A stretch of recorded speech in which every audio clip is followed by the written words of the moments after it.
ketika kita berbicara hak cipta itu sama saja ketika kita berbicara terkait tentang kepemilikan.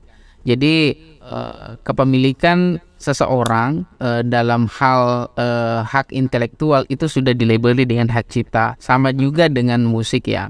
Kalau musik sudah didaftarkan ke agregator atau di label, maka siapapun yang mengupload pasti terkena hak cipta.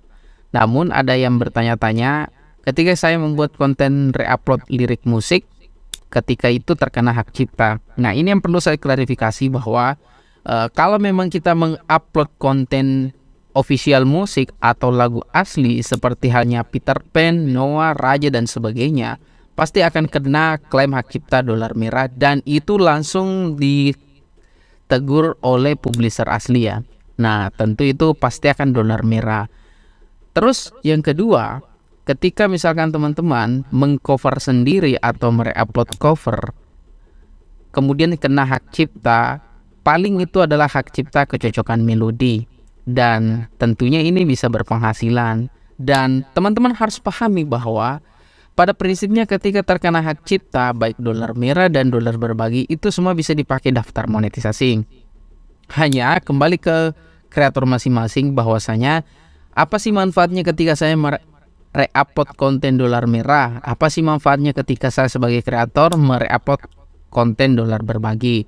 Karena terus terang ketika itu sudah monet, dolar merah itu tidak bisa berpendapat penghasilan sedikit pun, tetapi tentunya akan meningkatkan banyak subscriber pendatang. Tapi harus hati-hati juga karena suatu saat bisa di take down. Terus yang kedua, dolar berbagi memang untuk meningkatkan subscriber ini masih minim, tetapi rata-rata penghasilan dolar berbagi aman-aman saja hingga saat ini.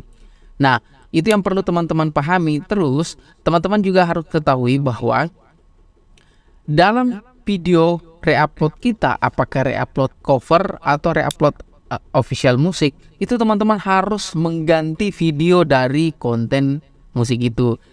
Kebiasaan teman-teman membuat lirik musik dalam bentuk gambar diam, kemudian ada semacam apa ya, kayak bar musik apa yang kayak bergerak-bergerak gitu. Itu saya rekomendasikan jangan ya, karena sekarang YouTube sedang memfilter kualitas konten.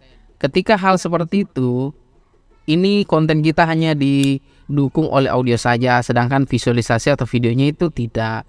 Jadi sehingga pada saat itu judgement YouTube mengatakan bahwa konten Anda dengan kualitas rendah. Sehingga apa yang harus kita lakukan adalah mengganti videonya dengan video original. Paling support dan paling bagus ketika teman-teman memasukkan karakter teman-teman. Kayak seakan-akan lip sync meskipun suara kita dan musiknya bukan, tapi itu lebih bagus. Nah, ketika misalkan itu nanti sudah mendaftar monetisasi dan ditolak, kami masih ada obatnya, yaitu lakukan banding dan memperlihatkan proses pembuatan kontennya. Tapi ingat, banding di sini hanya bisa kepada satu tema dan satu karakter dalam video. Ketika sudah bercampur-campur, sangat sulit. Apalagi ketika teman-teman menghapus kontennya, kemudian melakukan banding, itu pasti akan ditolak bandingnya. Buat teman-teman sekalian yang ingin gabung di komunitas kami, silakan klik gabung di samping subscribe atau di deskripsi video di bawah ini. Salam.